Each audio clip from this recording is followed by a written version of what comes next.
नमस्कार, times of Bharat पर आपका स्वागत है। आपके साथ मैं हूं राकेश पांडे। शाम के 5 बजने वाले हैं। वक्त हो गया है देश के सबसे पसंदीदा डिबेट शो राष्ट्रवाद का। राष्ट्रवाद यानी देश से बढ़कर कुछ नहीं। मैं इस वक्त अयोध्या के रास्ते पर हूँ। 11 तारीख को राम मंदिर प्राण प्रतिष्ठा की पहली वर्षगांठ मनाई जानी है, इसलिए मैं उस कवरेज के लिए जा रहा हूँ। लेकिन अयोध्या से करीब 500 किलोमीटर दूर संभल में मुख्यमंत्री योगी आदित्यनाथ के सनातनी अभियान से, सनातनी ऑपरेशन से कौन कौन सदमे में है, किस किस को दिक्कत हो रही है और क्यों दिक्कत हो रही है। योगी सरकार ने एक बड़ा फैसला लिया है। 1978 दंगे की जांच के लिए। अब इस पर सवाल उठाए जा रहे हैं। समाजवादी पार्टी पूछ रही है 46 साल पुराने मामले से आज के लोगों का क्या लेना देना है। वहीं जामा मस्जिद की कमेटी पहुंची है सुप्रीम कोर्ट। सुप्रीम कोर्ट में एक याचिका दायर की गई है और उस याचिका में मांग की गई है कि प्रशासन पर रोक लगाई जाए। प्रशासन कुएं और मंदिर तलाश रहा है जिससे शांति और सौहार्द को खतरा है। अब सवाल उठा है कि सनातनी सबूत मिल रहा है तो इससे शांति सौहार्द को खतरा कैसे है भाई। करेंगे इन सभी चीजों पर चर्चा, लेकिन उससे पहले एक रिपोर्ट आप देखिए।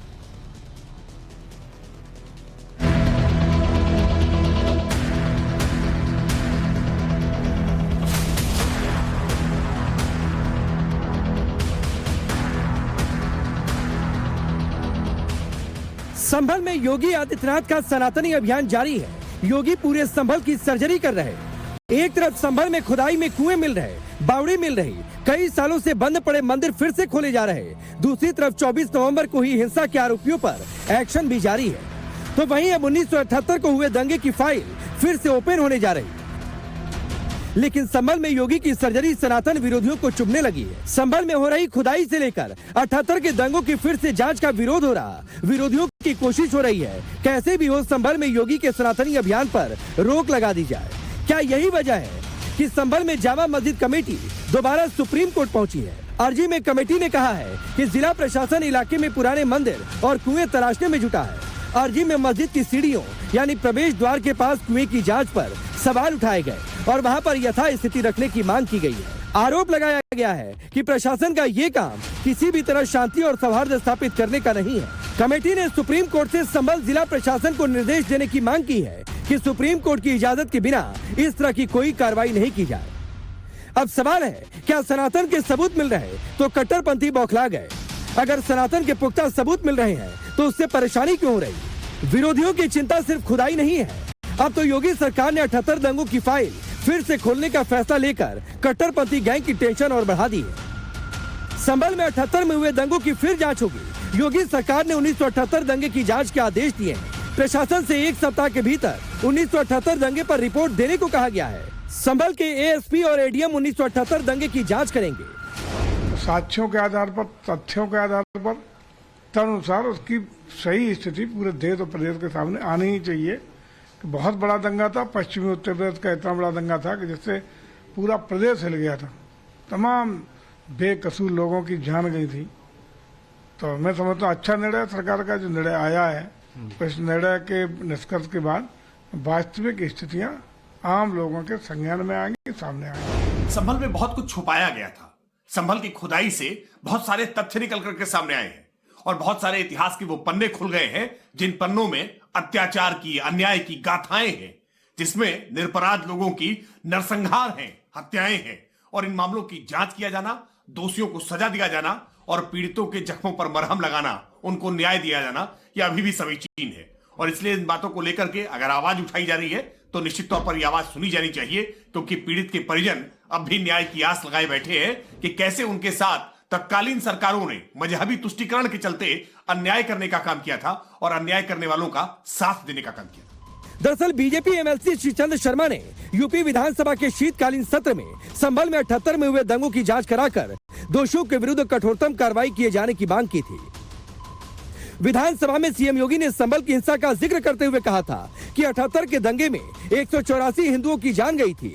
अब जांच की बात सामने आते ही विरोधी सवाल उठाने लगे हैं। समाजवादी पार्टी कह रही है 78 के दंगे से आज की जनता को लेना देना नहीं है। कितने लोगों को रोजगार मिला, इसकी रिपोर्ट सार्वजनिक करें। कांग्रेस कह रही है उनकी सरकार आएगी तो बीजेपी राज में कब्जाए जा रहे जमीन की जांच करेंगे। समाजवादी पार्टी की स्थापना 1992 में हुई। 1978 का ये मामला है। मैं पैदा नहीं हुआ था और बहुत से नौजवान जो आज 40 साल या 35 साल का है वो पैदा नहीं हुआ था। 46 साल पुराने मामले से आज के नौजवान का क्या लेना देना? उत्तर प्रदेश का 45 साल के नौजवान से उसका क्या लेना देना? आप 46 साल पहले जा रहे हैं, जब जिसकी याद भी नौजवानों के दिमाग में नहीं है, नौजवान पैदा नहीं हुआ था। भाजपा नौजवानों के साथ धोखा कर रही है, उत्तर प्रदेश की जनता के साथ धोखा कर रही है। जांच जो भी करानी हो कराए, समाजवादी पार्टी को उस पर कोई एतराज नहीं है। रिपोर्ट सार्वजनिक करनी चाहिए कि उत्तर प्रदेश में कितने नौजवानों को रोजगार दिया गया। रिपोर्ट सार्वजनिक होनी चाहिए कि उत्तर प्रदेश में कितने लोगों को गरीबी की रेखा से बाहर लेके आया जाएगा।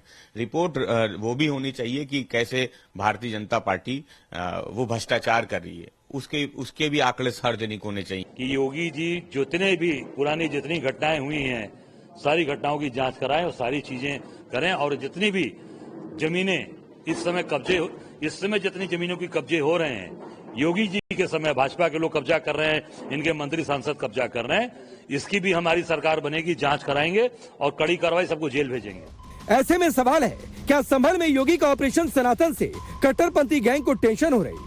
सवाल ये भी कि सनातन से इतनी नफरत कि मंदिर कुएं मिलने से सौहार्द बिगड़ने का नैरेटिव सेट किया जा रहा। सबसे बड़ा सवाल है, 1978 के दंगे की फाइल खुलेगी तो जांच की आंच कहां तक पहुंचेगी? ब्यूरो रिपोर्ट, टाइम्स नाउ नव भारत। तो चलिए, आपने ये रिपोर्ट देखी। मैं आपका परिचय पहले आज के मेहमानों से करवाता हूं। शिवम त्यागी भारतीय जनता पार्टी के नेता और प्रवक्ता हमारे साथ जुड़ चुके हैं, और ये अवस्थी जी हैं पॉलिटिकल एनालिस्ट के तौर पर। तारिक खान है समाजवादी पार्टी के नेता और प्रवक्ता। हाजी मेहरदीन रंगरेज हैं एमआईएम के नेता और प्रवक्ता। फाजिल अहमद है पॉलिटिकल एनालिस्ट के तौर पर। आप सभी का बहुत बहुत स्वागत है। मैं शुरुआत तारिक भाई आपसे करता हूँ। बड़ा सीधा सा सवाल है, 46 साल कोई मामला है, कोई दंगा है तो जांच नहीं होनी चाहिए, क्यों भाई? करिए, जांच करिए, कोई दिक्कत नहीं। किसने कहा जांच नहीं होनी चाहिए? करिए, मगर इतनी देर में याद आया 78 में तो भारतीय जनता पार्टी की सरकार थी यूपी में, जनता पार्टी की, जनसंघ ने विलय किया था। इनके सारे सीनियर लीडर मिनिस्टर थे उस टाइम। राम प्रकाश गुप्ता आगे चल के मुख्यमंत्री बनते हैं, मंत्री थे। केसरीनाथ त्रिपाठी राज्यपाल रहे, बड़े नेता थे भारतीय जनता पार्टी के। कहां थे वो उसी टाइम 78 में जब दंगा हुआ? कुछ बोले? कोई स्टेटमेंट निकालेंगे उनका? बड़े नेता कल्याण सिंह भी उस टाइम पे मंत्री थे, कहां थे? सब सो रहे थे, सब सो रहे थे। 78 में भारतीय जनता पार्टी की सरकार थी। आप पूछेगा भी बीजेपी से कि इनकी सरकार थी वहां पर, इन्होंने 78 में जब दंगा हुआ, राम नरेश यादव मुख्यमंत्री थे, क्या किया था? पहला सवाल। दूसरा सवाल, उसके बाद लोग मुख्यमंत्री बनते हैं, कल्याण सिंह मुख्यमंत्री बनते हैं, राजनाथ मुख्यमंत्री बनते हैं, तब क्या किया आपने? तब क्या किया आपने? सवाल तो इनसे पूछना चाहिए भाई, क्या किया आपने? हिंदुओं के ठेकेदार है ना तारिक भाई, टेंडर निकला है ना आपके नाम पर। तारिक भाई सुनिए सुनिए सुनिए सुनिए सुनिए, मैं थोड़ा सा बाहर हूं, आवाज ओवरलैप करेगी, इसलिए जब मेरा सवाल आए तो सुना करिए सब लोग शांत होकर। आपने ठीक कहा, तो आप ये सवाल उठाते कि भाई इतनी देर क्यों हो गई? आपकी पार्टी के नेता कह रहे हैं 46 साल पुराने मामले से आज के लोगों का क्या लेना देना। शायद इसीलिए आप लोग राम मंदिर को लेकर विरोध कर रहे थे कि 500 साल, अरे तो त्रेता युग में राम का जन्म हुआ था, आज मंदिर की क्या जरूरत है भाई? उस लॉजिक से तो इसीलिए शायद आप लोग मंदिर का विरोध कर रहे होंगे, या फिर शायद इसलिए मंदिर नहीं जा रहे होंगे कि भाई त्रेता युग में राम अवतार लिए थे, तो आज के लोगों का राम मंदिर से क्या लेना देना? फिर ये क्या लॉजिक है कि आज के लोगों का क्या लेना देना? राकेश भाई दंगे पे रहते हैं, इनकी सरकार में दंगा हुआ था, क्यों उस वक्त इन्होंने कोई जांच नहीं बैठाली? हाशिमपुरा दंगा हुआ बहुत बड़ा, उसकी रिपोर्ट योगी साहब ने सार्वजनिक की, उस पे नहीं कमेटी बैठी। तारिक भाई सुनिए, आप क्यों नहीं लिया एक्शन? कोई भाई 78 में कोई कमेटी बनी थी दंगे की जांच करने के लिए, 12 लोग 50 लोग 100 लोग मरे थे भारतीय नागरिक, क्या किया इन्होंने? इनके मंत्री थे केसरीनाथ त्रिपाठी, कल्याण सिंह, सब नहीं सुनिए, क्या सुनिए,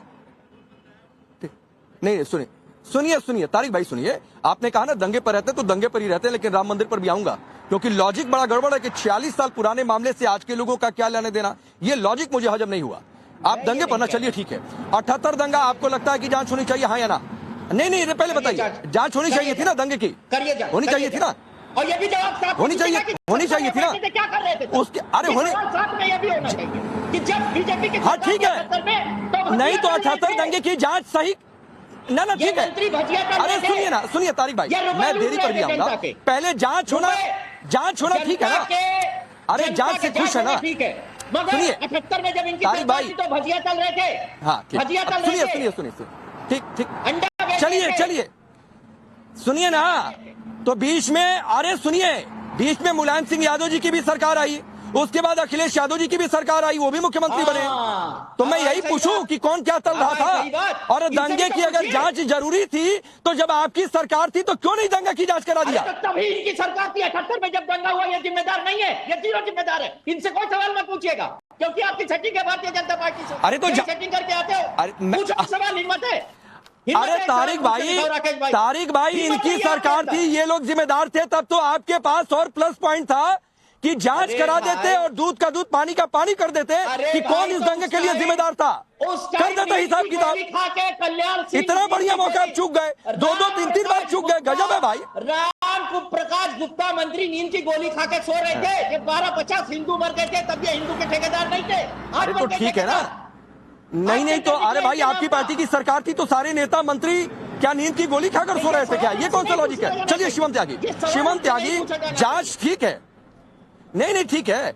शिवम त्यागी, इनकी आपत्ति है कि भाई 46 साल बाद आपको याद आया, तब तो आप ही लोग सरकार में थे, क्यों नहीं करा लिया? अरे भाई जांच, ये सीधे से पूछते हैं, इनका रिप्लाई कर दीजिए, फिर मैं आगे बढ़ता हूं। Thank you. देखिए, सबसे पहले मैं एक चीज कहना चाहता हूं कि इस देश में कभी भी कोई भी काम, अच्छा काम अगर शुरुआत होती है या होता है तो उसको इतनी बुरी नजर नहीं रखनी चाहिए।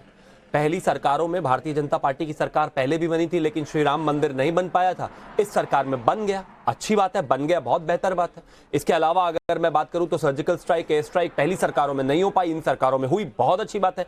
अब अगर बात करते हैं दंगों की, बिल्कुल ठीक बात है कि पहले जांच नहीं हुई, ठीक, लेकिन अब जांच हो रही है, बहुत अच्छी बात है। एजेंडा है जांच होना, एजेंडा है कि 184 लोग जिनको मार दिया गया, जलाकर, घेर कर, जिनकी टांगे काट दी गई, जिनको अपना घर छोड़कर जाना पड़ा, जिनको अपना शहर छोड़कर जाना पड़ा, जिनको अपनी रोजी रोटी जमीनें छोड़कर जानी पड़ी, आज उनके लिए अगर जांच होती है तो समाजवादी पार्टी को इतनी दिक्कत क्या है? इतना रो क्यों रहे हैं? आदिल की तो पार्टी भी पैदा नहीं हुई थी 1978 में, तो इतना दुख दर्द क्यों है इनको? आदिल को मुझे लग रहा है किसी और वजह से दुख दर्द है। नाराजगी क्या है ये बताओ ना भाई। अगर किसी प्रदेश में, किसी प्रदेश के किसी शहर में दंगे हुए, और संभल तो ऐसा नहीं है कि 1978 में दंगे हुए, संभल में 1936 में दंगे हुए, 37 में दंगे हुए, 47 में दंगे हुए, 48 में दंगे हुए, 76 में दंगे हुए, 78 में दंगे हुए, 82 में दंगे हुए, 86 में दंगे हुए, 92 में हुए, 2000 में हुए, 2004 में हुए, दंगे ही दंगे हुए। इसलिए जरूरी है कि पूरा प्लान्ड तरीके से, जिस तरीके से संभल में ये चीजें हुई, और खास तौर पर 78 में जिस तरीके से घेर के लोगों को मारा गया, जिस तरीके से पूरा खग्गुमल मोहल्ला खाली हो गया, जिस तरीके से बनवारी लाल को वहां से भागना पड़ा, जिसकी टांगे काट दी गई, लोगों को इकट्ठा करके जला दिया गया, उनके अस्थि विसर्जन तक के लिए अस्थियां नहीं दी गई, इतना बड़ा कांड हो गया और लोग इसको दबाए जा रहे हैं, दबाए जा रहे हैं, दबाए जा रहे हैं। क्या इंटरेस्ट है समाजवादी पार्टी का भाई? अगर किसी दंगे पर कोई इन्वेस्टिगेशन होती है तो उसको दबाने में क्या इंटरेस्ट है? क्या इंटरेस्ट है कांग्रेस वालों का? अजय राय को मैं सुन रहा था, वो कह रहे थे नहीं नहीं ये भी कराना चाहिए, वो भी कराना चाहिए, हम आएंगे तो कराएंगे। अरे इंटरेस्ट क्या है भाई? अगर किसी की जान चली गई है, 184 लोगों की जान चली गई, इनको अपनी राजनीति की पड़ी है, इन्वेस्टिगेशन हो रही है तो अच्छी बात है, होनी चाहिए। हमारा सपोर्ट है इन्वेस्टिगेशन को, आप जांच कराइए, मगर ठीक है, ठीक है। 5 सेकंड तारिक भाई, नहीं सपोर्ट है इन्वेस्टिगेशन में, तो जब आप लोगों की सरकार थी तो मुझे इसका जवाब दीजिए कि आप लोग क्यों दंगे की फाइल दबाकर बैठे रहे? 5 नहीं 20 सेकंड लीजिए, लेकिन इसका जवाब दीजिए। 5 सेकंड। अगर मुजफ्फरनगर दंगा होता है तो कटघरे में समाजवादी पार्टी खड़ी होती है, क्योंकि हमारे टाइम में हुआ। 78 में इनकी सरकार थी, कोई जिम्मेदारी? ये तो खुला घूम रहे, छुट्टा एकदम, कोई दिक्कत नहीं है, कोई भी दंगा हो जाए, ये जिम्मेदार नहीं है। तब विपक्ष जिम्मेदार था उस वक्त का, तब इनकी जिम्मेदारी थी। अगर मुजफ्फरनगर की जिम्मेदारी दंगे की समाजवादी पे डाली जाती है तो 78 के जिम्मेदार नहीं, डाली नहीं, अगर 50 हिंदू मरे थे तो ये जिम्मेदार है।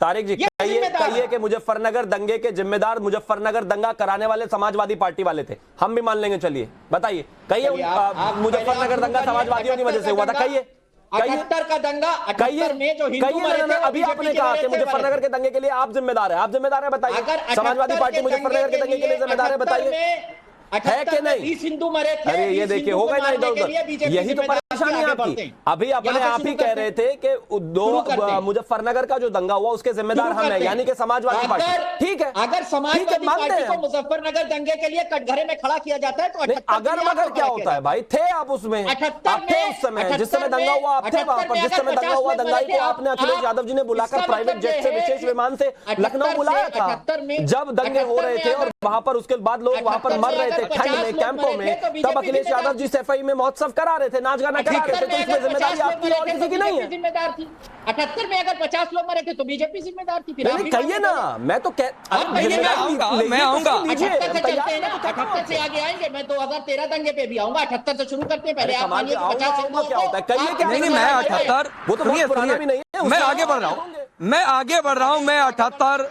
46 साल ये सब फिर पर दोबारा लौट के आऊंगा और मैं कुछ भी छोड़ता नहीं हूं और कोई पॉइंट छोड़ता नहीं हूं, ये सभी लोग याद रखें। लेकिन उससे पहले हाजी मेहरदीन रंगरेज, ये क्या तरीका है भाई?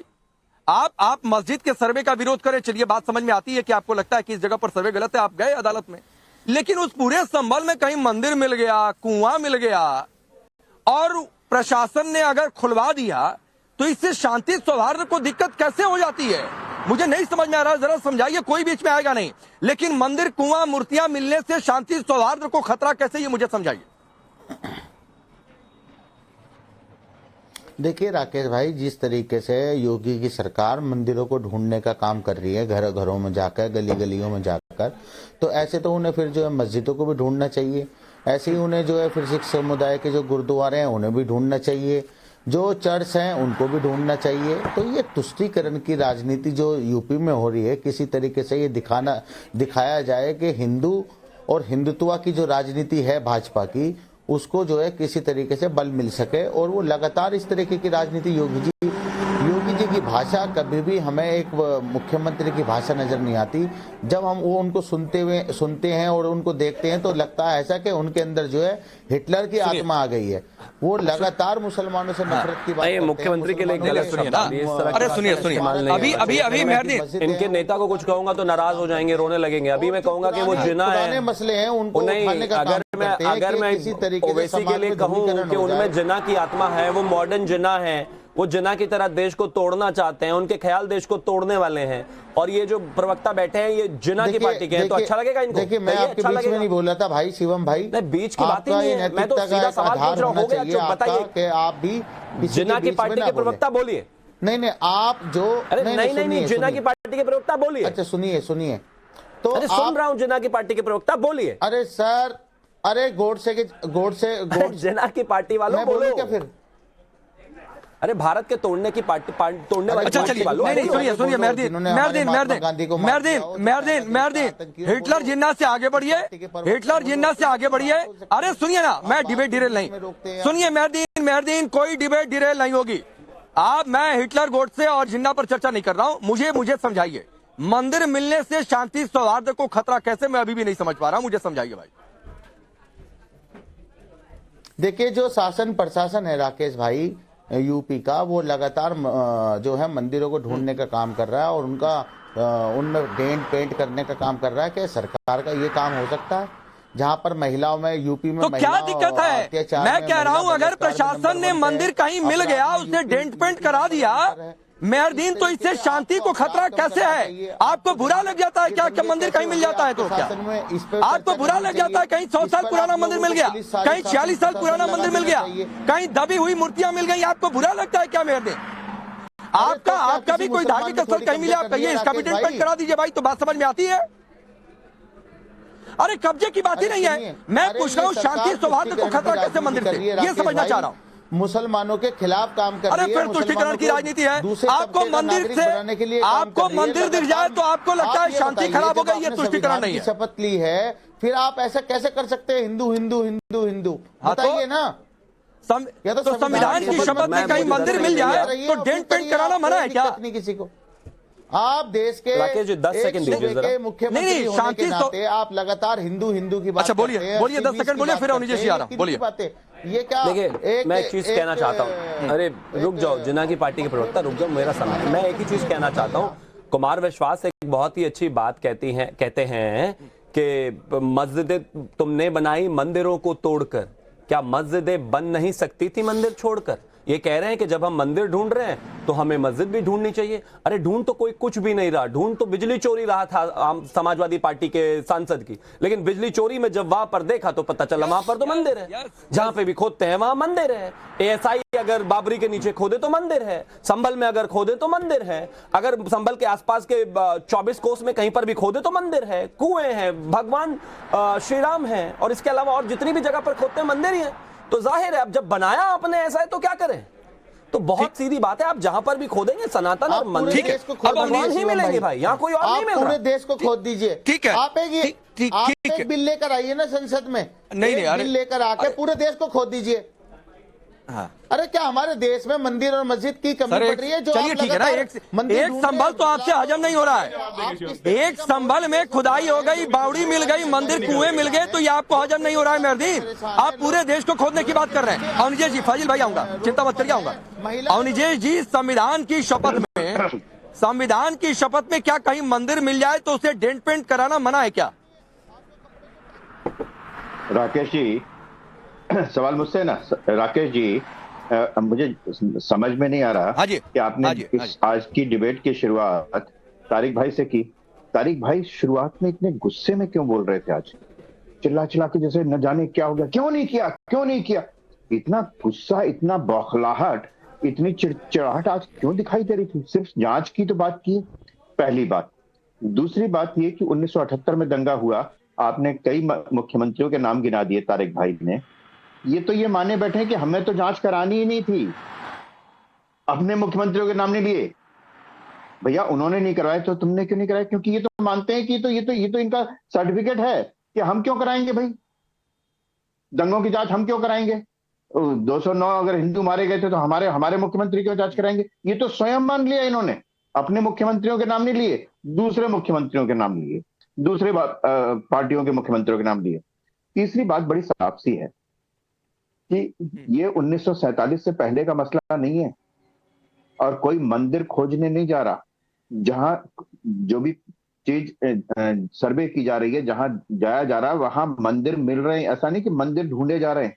अगर कोई मस्जिद मिलेगी तो मस्जिद भी सामने आएगी, लेकिन अगर मंदिर मिल रहे हैं तो इसको ये मत कहिए कि मंदिर खोजे जा रहे हैं, मंदिर लगातार मिल रहे हैं। तीसरी बात, 1978 के दंगों में जिस तरीके से भयावहता, उसकी अगर आज जांच होती है और जिसने भी किए, आज अगर वो है, अगर उसको सजा मिलती है या किसी की जिम्मेदारी तय की जाती है, तो हिंदू और मुसलमान का फर्क नहीं है इसमें। पूरे समाज को उसमें इस बात का संतोष होना चाहिए कि 1978 में हुए दंगे की भी आज का मुख्यमंत्री जांच करा करके उसकी रिस्पॉन्सिबिलिटी तय कर सकता है। महत्वपूर्ण बात यह है, संविधान इस बात की इजाजत देता है, संविधान इस बात का आदेश देता है कि आप इस बात को कि 40 साल पुराना हो गया तो अब जो हो गया सो हो गया, ये नहीं हो सकता। और एक बात बताइए, ये भाईचारे की बात आज करते हैं। राकेश जी 10 सेकंड और लूंगा, सिर्फ 10 सेकंड और लूंगा। नहीं, इस पर तो मैं आऊंगा अलग से। नहीं, ये भाईचारे वाले पर तो मैं अलग से आऊंगा। नहीं, मैं इस भाईचारे वाले पर तो राकेश जी 10 सेकंड, सिर्फ 10 सेकंड। इस बात की भी जांच होनी चाहिए कि 1947 का वर्षीय पैक्ट की तो बहुत बात करते हैं, लेकिन 1978 के बाद कैसे उस जगह की संभल की डेमोग्राफी बदल गई। जो जहां रहता था, सिर्फ वर्षीय पैक्ट क्यों, जो जहां रहता था उसको भी तो वहीं रहने का हक है ना, उसको भी तो 1947 के बाद वहीं रहने का हक है। ठीक है, अब फाजिल भाई आप मुझे बताइए, दंगे की जांच हो रही है तो दिक्कत, तो बेचैनी, तो इतनी छटपटाहट हो रही है, मंदिर मिल रहा है तो शांति को खतरा हो जा रहा है, ये क्या है भाई? ऐसे ही होता है क्या देश में? मुझसे मैं बोलूं ना, सबसे पहले तो बोलिए। राहुल गांधी की शिवम त्यागी को बहुत मुबारक हो, राहुल गांधी की प्रेरणा पे चल रहे हैं। इनको भी टी शर्ट बहुत अच्छी लग रही है। तो पहले के एनएसयूआई के पहले के इनके साथी हैं, अब उन्हीं की प्रेरणा पे इनको बहुत अच्छी लग रही टी शर्ट। शिवम बहुत मुबारक हो। मैं क्या कॉमेडी के शो में बैठे हैं क्या? या शिवम क्या पहन कर आए, ये ड्रेस कोड आप तय करेंगे, या मैं क्या पहनकर खड़ा हूँ आप तय करेंगे? अरे सवाल कर, नहीं कॉमेडी मत करिए ना। कॉमेडी करने का शौक है तो माफ करिए फाजिल भाई, ये कॉमेडी का शो नहीं है। गंभीर बात पर बात हो रही है, गंभीर मुद्दे को गंभीर रहने दीजिए। नहीं, नाराज नहीं होता हूँ। राम मंदिर अगर गंभीर नहीं है तो बता दीजिए मुद्दे को। फिर नहीं बोल, चुप नहीं रोए आप, चुप सुनिए। तो राम मंदिर का जब शिलान्यास हो रहा था तो वहां बुद्ध की मूर्ति निकल गई। हर जगह तो बुद्ध निकल जाते हैं, निकली तो बुद्ध नंबर एक बात, जांच 2007 के दंगे की जांच हो रही थी, तब पार्लियामेंट में लोग रो रहे थे बैठ करके। जांच पे कौन रो रहा था? 2007 के याद है गोरखपुर में दंगा हुआ था, उसकी जांच हो रही थी, मुलायम सिंह यादव की सरकार थी। अरे सुनिए ना, मंदिर में क्या मिला उसका सर्टिफिकेशन आपसे नहीं चाहिए। सुनिए, उसका सर्टिफिकेशन आपसे नहीं चाहिए। सुनिए फाजिल सुनिए, मंदिर में हिंदू धर्म की कौन सी मूर्तियां मिली हैं, कौन से निशान मिले हैं, कोई डाउट है ना? आ जाइए, अयोध्या में हूं अगले 2 दिन, और आइए मिलिए, आपको घुमा देता हूं, दिखा देता हूं किस तरीके से सनातन के प्रतीक मिले हैं। तो इतना इधर उधर घुमाइए नहीं, मंदिर नहीं ना ना ना, मंदिर मिलने से शांति खतरा कैसे, मुझे समझाइए। अरे अयोध्या में बुद्ध की आइए आइए दिखाते हैं ना क्या मिली है, आइए दिखाता हूँ क्या निकली है, आइए दिखाता हूँ क्या निकली है, सुप्रीम कोर्ट के ऑर्डर, आइए दिखाता हूँ अयोध्या में, आइए ना, मैं कह तो भाई मैं कह तो रहा हूँ कि आइए अयोध्या में, आपको दिखा दूंगा क्या निकली है क्या नहीं निकली। आप आइए, यहाँ पता है आप राम मंदिर खुदवाना चाहते हैं। नहीं फाजिल, आप राम मंदिर खुदवाना चाहते हैं, मुझे पता है। आपके दिल में इतनी नफरत है राम मंदिर को लेकर, मुझे पता है। आप चाहते हैं कि राम मंदिर खोद दिया जाए। अरे हम नहीं चाहते, जब खुदाई हो रही थी तब मिला, अब क्या मिलना, अब तो बन गया, वो कोई दिक्कत थोड़ी है। हम लोग भी कह रहे चलो ठीक है भाई, और राम मंदिर तो 3 किलोमीटर दूर बना है, क्या दिक्कत है उसमें। अब नंबर 1 बात, जो आखिरी बात मैं कहना चाहता हूँ। अच्छा नहीं सुनिए, एक मिनट सुनिए फाजिल, अगर इधर उधर की सुनिए, फाजिल 1 मिनट रुकिए, इनकी आवाज डाउन करिए, पहले इनकी आवाज डाउन करिए। फाजिल, मैं एक बात बता दे रहा हूँ, मेरे प्लेटफॉर्म से अगर आप इधर उधर की बात करेंगे मुझे बिल्कुल बर्दाश्त नहीं होता है। 3 किलोमीटर दूर बनाया, आप देखे हैं। और शिवम त्यागी राम मंदिर की प्राण प्रतिष्ठा के 1 साल पूरे कह रहे हैं राम मंदिर खोद दीजिए। 3 किलोमीटर दूर बना भाई, 3 किलोमीटर में तो आपका पता नहीं कहां पहुंच जाएंगे। पता है 3 किलोमीटर क्या होता है? आइए मैं आपको दिखाता हूं। देखिए, मैं एक चीज कहना चाहता हूं। सबसे पहले तो उन्होंने कहा कि मैं राहुल गांधी से प्रेरणा ले रहा हूं। पहली बात तो ये कि भारतीय जनता पार्टी का एक कार्यकर्ता आदरणीय प्रधानमंत्री श्री नरेंद्र मोदी जी से प्रेरणा लेता है। दूसरा, चाहे ये उम्र हो और चाहे जब मैं राहुल गांधी की उम्र में पहुंच जाऊं तब भी डोला भी उनसे बेहतर होगा और 56 इंच की छाती भी उनसे बड़ी होगी, बड़ी ही रहेगी। ये मत बताइए भाषण। अब पॉइंट पर आता हूं, तो ये बेकार की बातें करने का कोई लाभ नहीं। मैं कब से एनएसयूआई में होने लग गया, जबरदस्ती कुछ भी बोले जा रहे हैं। अरे भाई, कांग्रेस वाले उनसे ले ले, उनसे प्रेरणा कांग्रेस वाले ले ले, बेहतर है भाई। ये अभी भी उनसे बड़ा है, आगे भी उनसे बड़ा ही रहने वाला है। खैर, उनकी उम्र में भी उनसे बड़ा ही रहेगा, ये भी और ये भी। तो ये बेकार की बातें मत कीजिए। खैर, मैं पॉइंट पर आता हूँ। अरे फाजिल मियाँ छोड़ो ना भाई, ये फाजिल मियाँ छोड़ो ना भाई। ये 12-12 14-14 इंचेस के बाइसेप्स लेके आप क्या उनको मतलब क्या बहुत बड़े 30 मार खान समझ लिए? उनसे अच्छा ही रहने वाला अच्छा है और अच्छा ही रहेगा। उनकी प्रेरणा आप लोग हमें नहीं चाहिए, हमारे पास मोदी जी की प्रेरणा है। Thank you. अब आगे आइए प्लीज, अब आगे आइए भाई, रुक जाइए। आपको होगा वो इतनी बाइसेप्स से ऑब्सेशन, हमें नहीं है। Thank you. अब आगे आते हैं। मैं एक चीज कहना चाहता हूं, जहां तक बात इन्होंने कहा कि वहां पर बुद्ध की मूर्ति निकली, कहीं नहीं निकली भाई, बिल्कुल ऐसा नहीं है। झूठ क्यों बोल रहे हैं? जिनकी मूर्ति निकली वो के मोहम्मद साहब का इंटरव्यू पढ़ लीजिए ना, एएसआई की सारी रिपोर्ट्स पढ़ लीजिए, कितने खंबे निकले, कितनी मूर्तियां निकली, क्या निकली। और सुनिए, शिवम त्यागी निकालता मूर्तियां तो हो सकता है, आप फिर भी कहते कि ये गलत है। के मोहम्मद ने निकाली है, के मोहम्मद ने कहा है इस बात को कि वहां पर मूर्तियां किसकी निकली है देश के सामने। शिवम आपने बात रखी ये नहीं रुकिए फाजिल सुनिए, मैं इसको बहुत सिंपल कर देता हूं। शिवम, आपने बात एक तथ्य के साथ रखी, ये तथ्य मैं भी रख सकता था, लेकिन मैं पुरानी डिबेट में नहीं जाना चाहता हूं। क्या मिली नहीं मिली, फाजिल को बहुत दिक्कत है और बहुत बेचैनी है। आ जाइए अयोध्या में, कहिए तो आपके आने जाने का खर्चा भी उठाकर आपको करा के भेजूंगा। आ जाइए, आपको दिखा देता हूं कि मूर्तियां कहां क्या निकली और क्या निकली। तो मैं उधर जाना ही नहीं चाहता हूँ। आप तारिक खान, अरे रुकिए फाजिल, आप मुद्दा छोड़कर सब इधर उधर की बात करेंगे। जो है घर वापसी में आसानी होगी। जाइए भगवान श्री राम के आगे पैर सर झुकाइए, पैर पकड़िए उनके। आप नहीं छोड़िए, ठीक है। अब ना तारिक नहीं, लेकिन तारिक भाई आ रहा हूं, उससे पहले अनिजेश जी ये कह रहे हैं राम मंदिर आज भी खोद दीजिए, तो ये गजब मन में नफरत है राम मंदिर को लेकर। आज भी खोद दीजिए तो ये तो हमने नहीं कहा कि ये राकेश जी, अगर राम मंदिर के प्रति नफरत न होती, कहाँ है फाजिल भाई, कहाँ है क्या 5 फाजिल भाई कहाँ है? सुन लीजिएगा रिवाइंड करके, बहुत मैं ध्यान से सुनता हूँ। मैंने कहा कि कहीं भी खोद दीजिए, आज भी अयोध्या में कहीं खोदेंगे राकेश जी, बुद्ध निकलेंगे। नहीं, आपने कहा कि आज भी खोद दीजिए। चलिए रुक जाइए, अनिकेश जी बोलिए पहले। ये भारत बुद्ध का देश है, इतना बुद्ध से नफरत क्यों करते हैं आप लोग? अरे भैया फाजिल रुक जाइए। नहीं, कोई बुद्ध को आदर्श मानते हैं, कोई बुद्ध से आपको नफरत होगी और आप बुद्ध के कंधे पर रखकर बंदूक चला रहे हैं, तो वो करते रहिए आप। रुक जाइए अनिकेश जी, आप बोलिए, रुकिए प्लीज अनिकेश। राकेश जी, ये सिर्फ अनिकेश जी की आवाज होने बुद्ध का ये देश फाजिल भाई बुद्ध का भी है, महावीर का भी है, राम का भी है, कृष्ण का भी है, शिव का भी। और इसीलिए बाबा साहब अम्बेडकर को जब धर्म परिवर्तन करना था तो उन्होंने कहा इसी देश में पैदा हुए, इसी देश में जन्मे हुए धर्म में मैं धर्मांतरण करूंगा। वो किसी विदेशी धर्म में, यही हमारी सबसे बड़ी बात है। हम ये कहते हैं कि आपकी पूजा पद्धति कुछ भी हो सकती है, आपकी पूजा पद्धति, आप किसी को मानने वाले हो सकते हैं, लेकिन इस देश की धरती, इस देश की संस्कृति, इस देश की विरासत से आपका जो लगाव होना चाहिए। और आपका मतलब, मैं मुस्लिम नेतृत्व की बात कर रहा हूं, आम मुसलमान की बात नहीं कर रहा हूं।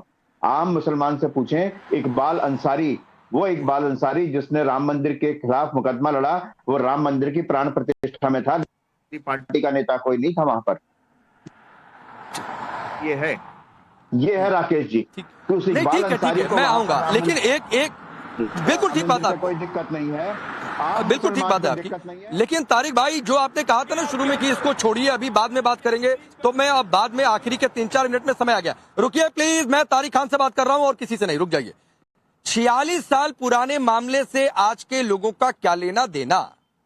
तो त्रेता युग में राम जन्मे, तो आज के लोगों का उनके मंदिर से क्या लेना देना? इसीलिए आप अयोध्या के राम मंदिर आज तक नहीं गए, जबकि प्राण प्रतिष्ठा की पहली वर्षगांठ मनाई जाने वाली है। बोलिए। बड़े भाई देखिए, जान से कोई दिक्कत नहीं है। योगी साहब ने 13 या 14 दंगे गिनाए थे, 70 से इलाहाबाद के लेके, बाकी सारी जांचें कहां हैं? उसमें भी तमाम लोग मरे थे। ना, वो भी जांच करिए। दंगे पर बात हो गई, मुझे दंगे पर बात नहीं करनी है तारिक भाई। या तो बोलिए कि आपकी पार्टी के नेता ने गलत बोला है कि 46 साल पुराने मामले से क्या लेने देना, मैं इस बात को छोड़ देता हूं। और अगर आप टिके रहेंगे उस बात पर, तो मैं पूछूंगा कि क्या राम मंदिर इसीलिए नहीं जा रहे कि त्रेता युग के राम का आज के मंदिर से क्या लेना देना? नहीं, मैं कह रहा हूं, अरे भाई चलती है भाई, सुना करिए, आपकी पार्टी के प्रवक्ता है। बोला फखरुल हसन चांद की बात कर रहे हैं। फखरुल हसन आपकी पार्टी के नेता हैं, आपकी फखरुल हसन। चलिए, मैं खंडन करता हूँ, आप जांच करिए। चलिए ठीक है, तो ये नहीं, ये अच्छा नहीं, फिर तो और अच्छी बात है कि एक प्रवक्ता बोल दे, दूसरा प्रवक्ता खंडन कर दे, और उसके बाद क्या तो मामला देखते रहो भाई। देखिए, ऐसा है, उनका कहने का वहां ये मतलब था कि नौकरियों की भी रिपोर्ट पेश करिए। अब मैं छोड़ ही देता, लेकिन आप जांच करिए, कोई दिक्कत नहीं है। आ गए, मतलब पार्टी मत क्रिएट करिए हम लोग। चलिए, मैं आपका तारिक भाई, सुनिए, मैं आपका सम्मान करते हुए छोड़ दे रहा हूँ, चूंकि आपने खंडन कर दिया। तो आपने खंडन कर दिया, मैंने छोड़ दिया ना तारिक भाई। अब सुनिए, आपने खंडन किया, मैंने छोड़ दिया। नहीं 5 नहीं 20 सेकंड दूंगा, तना मत। अरे 1 मिनट दूंगा, रुक जाइए, 1 मिनट दूंगा, रुक जाइए।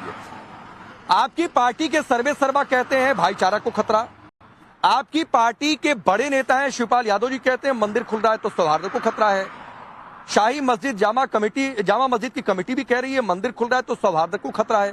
ये भाषा एक जैसी, ये तुष्टीकरण 27 के लिए सब कुछ यही है, फॉर्मूला तय है 27 के लिए।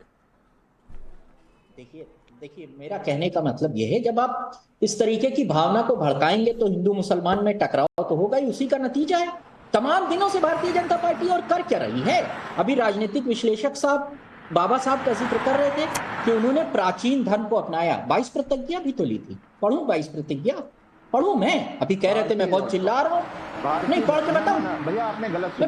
मैंने कहा भारतीय धर्म को, भारतीय साहब भैया देखो, गलत कोट नहीं करने दूंगा। मैंने कहा बुद्ध भी यहाँ के हैं, महावीर भी यहाँ के हैं, रामकृष्ण शिव भी यहाँ के हैं। और बड़े भाई, भारतीय धर्म, बाबा साहब अम्बेडकर ने कहा मैं किसी भारत भूमि में जन्मे हुए धर्म में ही जाऊंगा। नहीं, सुनिए तारिक भाई, मेरे पास समय बहुत कम है, 15 सेकंड। शिवम, मेरे सवाल का जवाब नहीं मिला। सपा की और शाही मस्जिद कमेटी की भाषा एक जैसी है, भाईचारा खतरे में है अगर मंदिर मिलता है तो। देखिए, 78 में ना सपा पैदा हुई थी, लेकिन आज 2024 में भी मुस्लिम तुष्टीकरण की वजह से 78 में जो दंगे हुए थे और उनका कारण कौन थे, उनको बचाने के लिए सपा आज भी खड़ी है। यानी कि पता है कि दंगों के पीछे खास तौर पर एक धर्म विशेष और मुस्लिम थे। आज 2024 में सपा है तो वो आज भी उसको बचा रहे हैं। मतलब इस देश में 100 साल पहले भी अगर किसी धर्म विशेष ने कोई कांड किया था, कोई दंगा किया था, उसको आज 2024 में भी आपकी सपा बचाने के लिए तैयार खड़ी है। कुंभ पर गाली देंगे, कुंभ को क्रिटिसाइज करेंगे, हिंदू धर्म को क्रिटिसाइज करेंगे। ठीक है, वक्त इतना ही है। शिवम, मैं रोकता हूं। कौन तुष्टीकरण कर रहा है, कौन किस रास्ते पर है, किसको दंगे की जांच से दिक्कत है, कौन है 78 दंगे का जिम्मेदार, कौन है हिंदुओं के मरने का जिम्मेदार, मंदिर मिलने से क्या वाकई सौहार्द को खतरा है, ये बहुत बड़े सवाल है। जनता समझदार है, जनता खुद तय करती है इसका स्टैंड कितना है। लेकिन फिलहाल अभी आप सबका बहुत बहुत शुक्रिया। रुकेंगे ब्रेक के लिए, लेकिन